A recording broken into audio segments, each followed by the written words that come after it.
लवकर प्रगती हो असं गुरुचरणी प्रार्थना करतो. माझे 2 शब्द थांबवतो. Audio Jungle.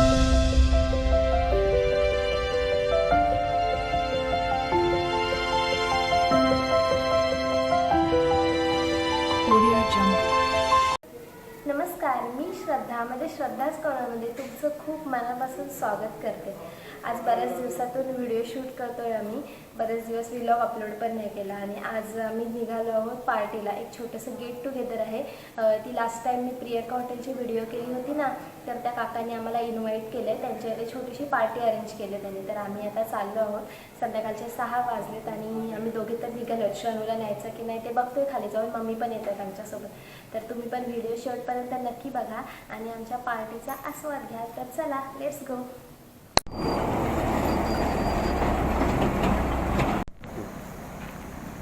आम्ही पोचलो आहोत आता प्रियंका हॉटेलच्या. आम्ही समोरच उभे आहोत. हे बघा, इकडे बघा, मस्त लाईट्स लावलेत त्यांनी. इकडे बाहेर पण हायवेच्या टच आहे एकदम हे हॉटेल. समोरच गुलमोहरचे हॉटेल आहे, नागोठण्याचं ते आहे आणि त्याच्या अगदीच समोर प्रियंका हॉटेल आहे. तर आम्ही इथे पोचलो आहोत आणि आता आम्ही आतमध्ये चाललो. गेस्ट पण आलेले आहेत, तर आपण पण आता त्यांना जॉईन होऊया. चला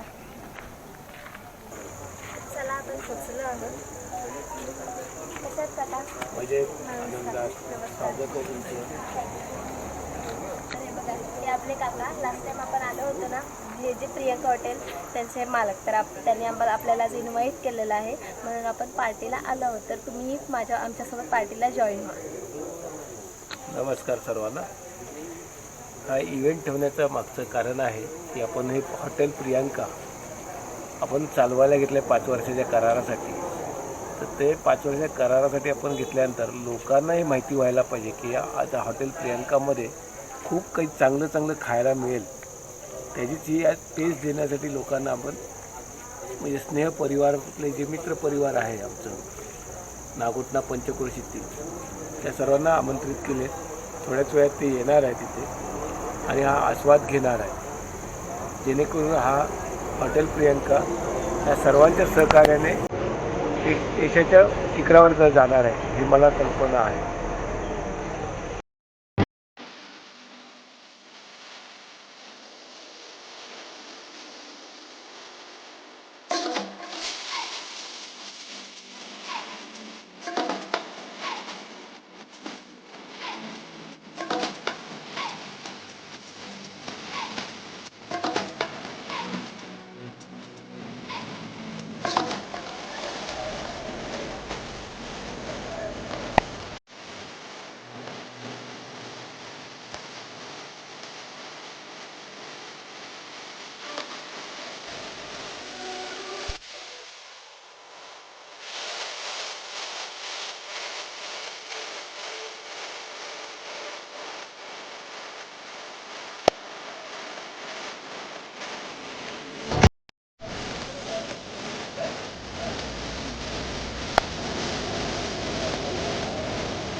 नमस्कार.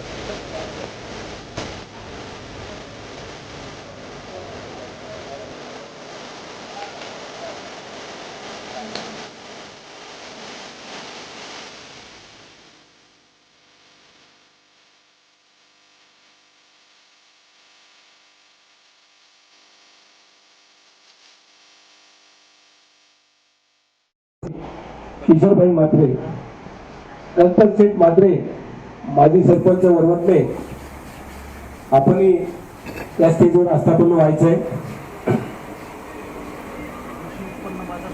तसेच कृषी उत्पन्न बाजार समिती याचे ते अध्यक्ष आहेत श्री गणपतशेठ म्हात्रे.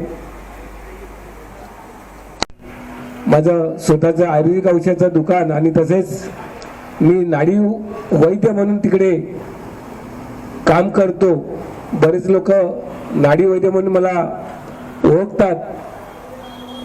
खूप लांबून पेशंट असतात. जॉब करतो. कदाचित काही लोकांना माहित नसेल, मुंबई फायर ब्रिगेड आपण 26/11 जो ताजचा हल्ला झाला, त्या ताजच्या हल्ल्यामध्ये मी 3 दिवस काम केलेलं आहे आणि ते 3 दिवसामध्ये जो पहिला दिवस म्हणजे 26 तारखेला जो रात्री हल्ला झाला, त्यांनी जो बॉम्ब टाकला होता, म्हणजे त्याला ग्रेनाइट म्हणतो आपण, ते ग्रेनाइट खाली टाकला, पण ती पिन काढून टाकल्यानंतर दुसरी पिन निघते खाली पडल्यानंतर, पण ती निघाली नव्हती. त्याच्यामुळे ते सकाळी पाहिलं आम्ही, मी आणि माझ्याबरोबर अनिल बनगे म्हणून आहेत, आता ते यंत्रचालक पदावर काम करतात. सेम कंडिशन 28 तारखेला जो शेवटचा अतिरेकी फेकला गेला LHGच्या कमांडोने, तर तिथे आम्हाला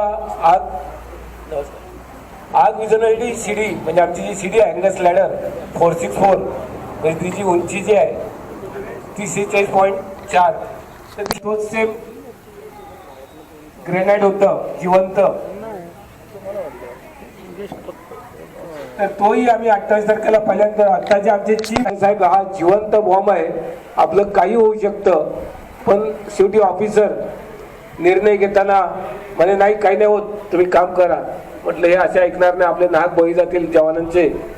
पण मग मी त्या दिवशीच्या जे NHGच्या कमांडोना जे बोललो, त्यांना परत शोधून आणलं आणि त्यांना सांगितलं असं आहे साहेब, आमचे साहेब ऐकत नाही आहेत. त्यांना, कारण ते हिंदी सर्व साऊथ इंडियनवाले होते, त्यांना हिंदीमध्ये मी सांगितल्यानंतर ते आले, लगेच पाहिलं, मग इथलं ऑपरेशन तुमचं थांबवा, आणि आम्ही लगेच थांबवलं.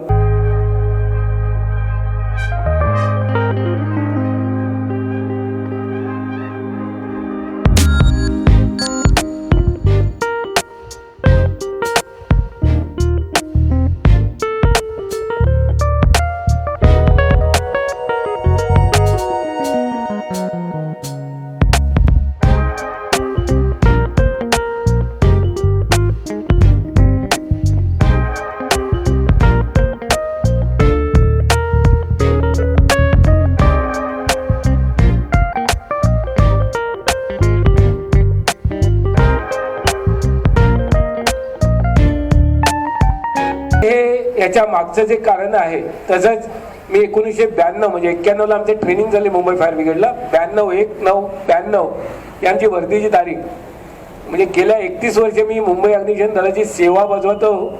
पण त्या बजावत असताना मला खूप प्राऊड फील होतो, अभिमान वाटतो की मी या वरोटणे गावचा रहिवासी, एक छोट्या खेडेगावातून आलेला, मला जनसेवा करण्याची, या भारताच्या कार्यामध्ये म्हणजे भारताची सेवा करण्यासाठी मला, किंवा भारतातील नागरिकांची सेवा करण्याचा मला म्हणजे मला एक सेवा बजावण्याची संधी मिळाली. आणि त्या संधीचं सोनं खरं सद्गुरू श्री वामनराव यांचं नाव आवर्जून घ्यावं असं वाटतं. कारण ते जे म्हणतात तूच आहेस तुझ्या जीवनात शिल्पकार, तर ते शिल्पकार म्हटल्यानंतर तिथे थांबत नाही. जर मी माझ्या जीवनात शिल्पकार आहे तर मला काहीतरी चांगलं केलं पाहिजे, मला या समाजाचं मी ऋणी आहे, मग समाजाला मी काहीतरी चांगलं दिलं गेलं पाहिजे, ह्या देशाचा ऋणी आहे, मग देशासाठी मला काहीतरी चांगलं केलं पाहिजे. या ह्याच्यातून मी माझं काम, बऱ्याच जण माझे मित्र मला ओळखतात पण त्यांना ही बाकीची आतली गोष्ट माहिती नाही, म्हणून मला आज हे मुद्दामून सांगावं लागतो की बोलल्याशिवाय समजणार नाही. तसंच मी जीवनविद्या मिशन म्हणजे सद्गुरू श्री वामनराव यांचा छोटासा कार्यकर्ता आहे. त्या अशासाठी, कारण त्याही सांगितलं जे love work and bless on, आणि त्यांचं जे का आहे हे सर्व निसर्ग नियम आणि प्रॅक्टिकली म्हणजे विद्यानिष्ठ हे कार्य चालतं. त्याच्यामुळे त्यांच्या कार्यामध्ये हे सर्व विद्यानिष्ठ असल्यामुळे ते मनोमन पटतं. कारण आपण समाजाचे काही ऋणी आहोत, या देशाचे ऋणी आहोत, मग आपण आई वडिलांची सेवा केलीच पाहिजे, त्याचबरोबर आपल्या समाजाची सेवा केली पाहिजे आणि राष्ट्राची सेवा केली पाहिजे, विश्वाची सेवा आपल्या हातून घडली पाहिजे. तर असं सर्व करत असताना आणि love work and bless all म्हणजे मी जेव्हा काम करतो तेव्हा आवडीने प्रामाणिकपणे आणि ते जीव ओतून काम करत असतो. आणि सर्वांसाठी ब्लेसिंग म्हणजे आमची जी विश्व प्रार्थना आहे, हे ईश्वरा सर्वांना चांगली बुद्धी दे, आरोग्य दे, सर्वांना सुखात आनंदात ऐश्वर्यात ठेव, सर्वांचं भलं कर, कल्याण कर, रक्षण कर, आणि तुझे गोड नाम मुखात अखंड राहू दे. ही संपूर्ण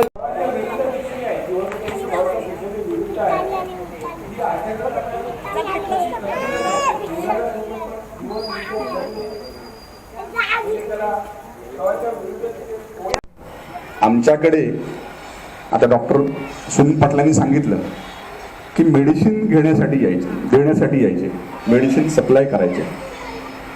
आम्ही त्यांचे संतुष्ट ग्राहक आहोत. ग्राहक मिळतात पण संतुष्ट ग्राहक मिळणं हे दुर्मिळ योग असतो. वातावरणात वरवटण्यासारख्या गावामध्ये वाढलेला माणूस, घरची परिस्थिती अतिशय बेताची, परिस्थिती कशीही असो पण त्या परिस्थितीवर जिद्दीनं मात करता येतं. याचं उदाहरण म्हणजे विनोदजी करजेकर. बंधूंनो, एक काळ असा होता की शिक्षणापासून वंचित होता हा माणूस. त्यांनी शिक्षण कसं पुरं केलं आणि कसं जमिनीवर आहे हे याचं मोठं लक्षण आहे. खरोखरच यांनी जो मार्ग पत्करलेला आहे, आता यांच्या गुरुबंधूंनी म्हटलेलं आहे, त्यांच्या गुरूंचं वचन आहे, तूच आहेस तुझ्या जीवनाचा शिल्पकार. आणि विनोद करजेकरांकडे त्यांचे आभार मानतो आणि यांचं अशीच उत्तरोत्तर प्रगती हो असं गुरुचरणी प्रार्थना करतो. माझे 2 शब्द थांबवतो. जय हिंद. म्हणजे परिस्थिती बदलेल. आपण जातो परिस्थिती बदलायला, पण परिस्थिती आपल्या हातात नसतो बंधूंनो. खरं मनस्थिती आपल्या हातात असते. कारण मनात चाललेले जे विचार आहेत ते किती सकारात्मक आहेत त्याच्यावर डिपेंड आहे तुमची परिस्थिती बदलणे.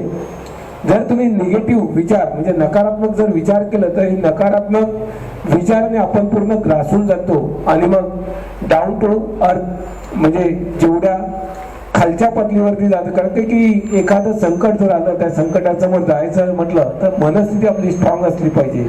आणि ती मनस्थिती ही तुमच्या सर्वांमध्ये माझं मला स्ट्रॉंगपणा आलेला आहे. खरं तर मी एक क्रेडिट तुम्हाला सर्वांना देऊ इच्छितो. कारण ही तुमच्यातले जे, कारण मी तुमच्याबरोबर जेव्हा संभाषण करतो तेव्हा मला एनर्जी मिळते ती. कारण तुम्ही बऱ्याच वेळा मला मी खचलेला असताना पण तुम्ही जे काही 2 शब्द प्रेमाने जे मला सांगता, सर्वांनीच मला याच्यात मार्गदर्शन केलेलं आहे. बऱ्याच वेळा लोकांनी पैशाने मदत केलेली आहे. म्हणून मी कृतज्ञता जेवढी व्यक्त करता येईल तेवढी कमी आहे. म्हणून या कृतज्ञतेपोटी मी तुम्हा सर्वांना इथे स्नेहभोजनासाठी आमंत्रित केलेलं आणि तुम्ही माझं सर्वांनी जे विनंतीला मान देऊन सर्वांनी वेळात वेळ काढून अमूल्य वेळ असं तुमचं या कार्यक्रमात दिल्याबद्दल मी मनापासून कृतज्ञता व्यक्त करतो. खरं तर नाजिम शेठ म्हटले मगाशी की क्वालिटी आणि क्वांटिटी, आणि ह्या दोन्ही गोष्टी आपल्याला दिल्यानंतर हॉटेल चालणार. पण मी त्याच्याही पुढे जाऊन सांगतो की क्वालिटी आणि क्वांटिटी तर असणारच आहे, पण इथे स्वच्छता आणि नम्रपणा जे बाकी ठिकाणी तुम्हाला कुठे मिळणार नाही ती इथे देण्याची मी व्यवस्था करत आहे. कारण माझा पूर्णपणे जो स्टाफ आहे त्या स्टाफला मी बोलू इच्छितो. सर्व स्टाफना बोला. म्हणजे खरी लक्ष्मी आहे, महालक्ष्मी, तिच्या खूप सहकार्याने मी बाहेरचे सर्व जे तुम्हाला म्हणजे माझ्या वरून ऐकलं ते ह्या भाग्यलक्ष्मीमुळे विनोद करजेकर हे खूप म्हणजे जसं तुम्ही माझ्याबद्दल बघता तसं खूप कृतज्ञता आणि प्रामाणिक जी काय काम सांगितलं त्या कामं अगदी प्रामाणिकपणे करून ते यशस्वी कसं करायचं इथपर्यंत त्यांनी मला सहकार्य मिळालं. म्हणून मी त्यांची सर्वांची कृतज्ञता व्यक्त करतो. तशीच आमची ही मुलगी आहे, सूनबाई नाही आहे, प्रणाली आमच्या मोठ्यांची ही सूनबाई म्हणजे माझी ती मुलगी आहे. त्या मुलीप्रमाणे ती वागते, आमचं सर्वांचा संसार सांभाळते. ते लहान छोटा आमचा विहान आहे त्याच्याकडे लक्ष देऊन आम्हाला काय हवं नको तेही सर्व व्यवस्था ती पाहत असते. तसेच आमचे चिरंजीव वैभव म्हणजे नावातच वैभव आहे. हा वैभव सर्व आम्हाला म्हणजे अशी मुलं गुणी मुलं ही आहेत. त्याच्यामुळे मी हे सर्व तुम्हाला आज माझ्याबद्दल जे तुम्ही सर्वांनी जे म्हटलं ते सर्व ही माझं कुटुंब जो आहे हा कुटुंब मला प्रामाणिकपणे मला मदत करतो. सर्व म्हणजे सहकार्य करत असतं. प्रत्येक निर्णयात माझ्या ते सामील असतात आणि अडीअडचणीला वेळ देऊन ते अडीअडचण दूर कशी होईल याच्याकडे सर्वजण सहकार्य करत असतात. म्हणून त्यांची मी कृतज्ञता व्यक्त करतो. Thank you very much.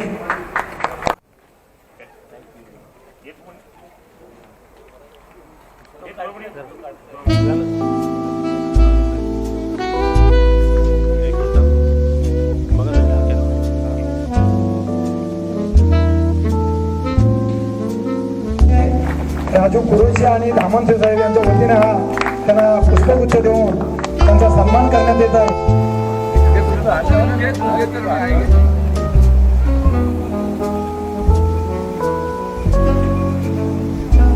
अखलाकबाई पानसरे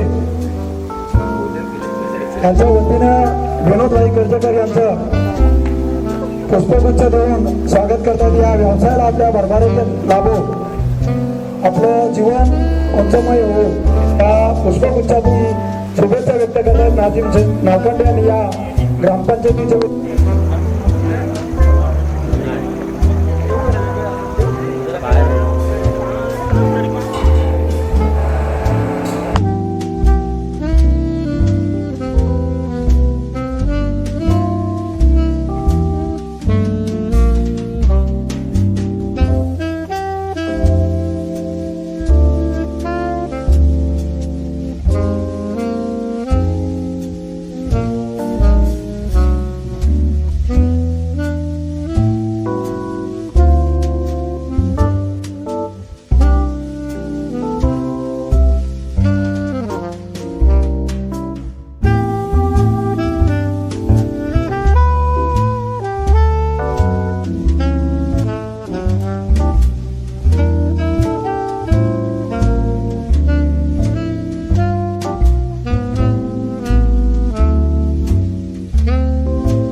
कसं काय वाटलं आपलं स्नेहभोजन? सुंदर असं जेवण आहे.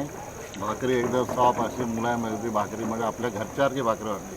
म्हणजे आपल्या चुलीवर आमची भाकरी असते पहिल्यापासून, जसं म्हणजे आता माझं गाव कडी आहे तिथं म्हणजे आमची आजी बनवायची, तसं आजीची आठवण झाली.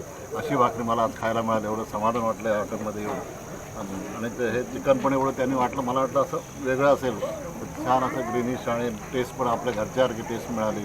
हॉटेलसारखं असं काय कुठलं जेवण वाटलं नाही. हे सुद्धा हे मुर्गा मसाला काहीतरी आहे, चिकन मुर्गा मसाला, हे पण छान असं एकदम टेस्टी जेवण असं. हे आता खरंच म्हणजे नेहमी तुम्हाला इथे येऊन या जेवणाची टेस्ट करा. नक्की तुम्हाला हे जेवण आवडेल आणि तुम्हाला पुन्हा येण्याची इच्छा होईल असंच मला वाटतं. खरंच अतिशय सुंदर असं जेवण आहे. तुम्ही या जेवणाचा आस्वाद घ्या. जसं आम्ही आस्वाद घेतला तसा तुम्ही आस्वाद घ्या. तुम्हाला काय वाटलं आजचं कार्यक्रम? कार्यक्रमाचं आयोजन चांगल्या पद्धतीचं होतं आणि जी टेस्ट जी आहे ती अप्रतिम आहे. म्हणजे मी पहिल्यांदा आलो, घरातला असून सुद्धा पहिल्यांदा आलो, पण याची जी टेस्ट आहे अप्रतिम आहे. आवर्जून या, नक्की भेट द्या. चिकन मुर्ग मसलम कसं वाटलं? चिकन मुर्ग मसलम तुम्ही काय व्हेज खाल्ला की नॉनव्हेज खाल्ला? नॉनव्हेज. म्हणजे चिकन मुर्ग मसलम होतं आणि चिकन सागवान होतं आणि डेप्सा बिर्याणी होती. तुम्हाला ते तिन्ही पदार्थ कसे वाटले? तिन्ही पदार्थ छान होते. बिर्याणीची टेस्टसुद्धा चांगली होती आणि जो मुर्ग मसलम म्हणून जो प्रकार आहे तो सुद्धा चांगल्या प्रतीचा होता. अप्रतिम वाटलं तुम्हाला? लोकांना काय सांगू शकाल? लोकांना आवर्जून भेट द्या म्हणून सांगू. म्हणजे तुमच्या यंग जनरेशनला तुम्ही काय सांगा? कारण बरेच आता यंग जनरेशन हॉटेलमध्ये जेवण वगैरे मागवतात वगैरे किंवा घरी मागवलं लागतं, तर त्याच्यावेळी तुम्ही यंग जनरेशनला काय सांगा? नक्कीच इथं या इथं येऊन भेट द्या. म्हणजे तुम्ही या हॉटेलला जा किंवा आम्ही जरी पार्टी करायचं ठरवलं तरी इथंच येणार. थँक्यू. ओके. बरं, व्हेजवाल्यांना कसं वाटलं? व्हेजवाल्यांचं जेवण एकदम उत्तम प्रकारे होतं. भाकरी तर एकदम नरम दूध होती आणि त्याच्याबरोबर जे पनीर मटर होतं ते एकदम सुंदर होतं. लहान मुलांनी सुद्धा खावं किंवा ते नॉनव्हेजसारखं जेवण असतं त्याप्रमाणे ते जेवण होतं. टेस्ट चांगली होती. त्या एकदा सगळ्यांनी येऊन जा आणि टेस्ट घेऊन जा. साधारण आता हे चिकन टिक्का बोलतात ना याला, चिकन मुर्ग मसलम. चिकन मुर्ग मसलम एकदम चव सुंदर होती. कारण हे भोजनाचा एकदम पलीकडे तुम्ही गेलेला आहात आणि यापुढे अशीच चव राहील. याची क्वालिटी आणि क्वांटिटी याप्रमाणे राहील. आणि एकदम त्याचं चिकन सागवान एक होतं. तो मी घेतला नाही. ते मला म्हणजे एकदम थोडासा वेगळा वाटला. मी कधी खाल्लेलं नाही, पण हे एकदम बिर्याणी पण सुंदर होती. आणि हे अगदी रायता बनवलेला आहे. ते पण एकदम बाहेर चांगलं आहे. का आपल्या ह्याच्या पुढे तर तुम्ही जी ग्वाही दिलेली आहे, आश्वासन नाही, आश्वासन कोण देतो तो होणार नाही. ग्वाही दिली त्याप्रमाणे तुम्ही चवीला अगदी तंतोतंत इथे येणाऱ्या नवीन आपल्या नागोठणे पंचक्रोशीतल्या लोकांना काय सांगू शकता? किंवा रायगडमधले लोक जे आहेत प्रवासी, त्यांना तुम्ही काय सांगू शकाल? आजचे जेवण आजचं जेवण भयंकर चांगला होता. म्हणजे कधी मी ते मुर्ग मसलम आहे ते मी दुसऱ्यांदा खाल्लाय. पहिल्यांदा होता तो एकदम मित्राने आणलेला. तो काही एकदम हे नव्हता. हॉटेलमध्ये मी पहिल्यांदा खाल्लाय. तर आमच्या हॉटेलमध्ये पहिल्यांदा पण जबरदस्त. परिवार आपला स्नेह भोजनाचा कार्यक्रम ठेवला होता. तर तुम्हाला कसं वाटलं? व्हेज खाणाऱ्यांनी व्हेजच्या बद्दल सांगायचं आणि नॉनव्हेज होतं ते नॉनव्हेज मध्ये चांगलं होतं. व्हेज हरियाणी एकदम टेस्टी होतं. क्वालिटी क्वांटिटी सगळं चांगलं होतं. तुम्ही काय सांगाल? तुम्ही काय खाल्लंय? सर्व छान होतं. व्हेज तू काय खाल्लंय? नॉनव्हेज अच्छा, म्हणजे नॉनव्हेज वाले आहेत. चिकन मुर्ग मसलम आणि चिकन सागवान जे होतं चांगलं होतं. हां, टेस्ट जरा हे होती, सुपर होती. जर तुम्हाला भेट द्यायची असेल तर हॉटेल प्रियंका आहे इथे. फॅमिली रेस्टॉरंट किंवा असंही येऊ शकता. हायवे समोरच आहे. जेव्हा याल तेव्हा भेट द्या कधी. ओके. तुला काय बोलायचं आहे? तू काय खाल्लंच नाही मग? तू काय खाल्लंय? सबस्क्राईब करा. बोला सबस्क्राईब कर. बरं सबस्क्राईब कर, लाईक करो, शेअर करो, सबस्क्राईब कर. बरं तू बोलणार ना, तिला घ्या. बरं बोल बोल. तिला गाई आहे. श्रद्धाच कॉर्नर आहे. या चॅनलला सबस्क्राईब, लाईक आणि शेअर करा. तर तुम्ही एकंदरीत प्रोग्राम पाहिला असेल, या काकांची मेहनत पण पाहिलं असेल. हायवे समोरच हॉटेल आहे. कधी पण याल, केव्हा पण याल, तर हे हॉटेल इथे ओपनच आहे. आणि येथे सर्व हायजेनिक फूड व्यवस्थित, सर्व क्वालिटीचा विचार करून इथे व्यवस्थित सर्व सर्व केलं जातं. त्याच्यामुळे तुम्ही कधी पण या हॉटेलला नक्की भेट द्या. तर काकांना आपण पुढील वाटचालीसाठी शुभेच्छा देतोय. त्यांचं हे हॉटेल खूप मोठं व्हावं, अजून व्हावं, ह्याच्या अजून ब्रांचेस व्हाव्यात अशी माझी देवाचरणी प्रार्थना आहे. आणि आपण आजचा ब्लॉग एंड करतोय.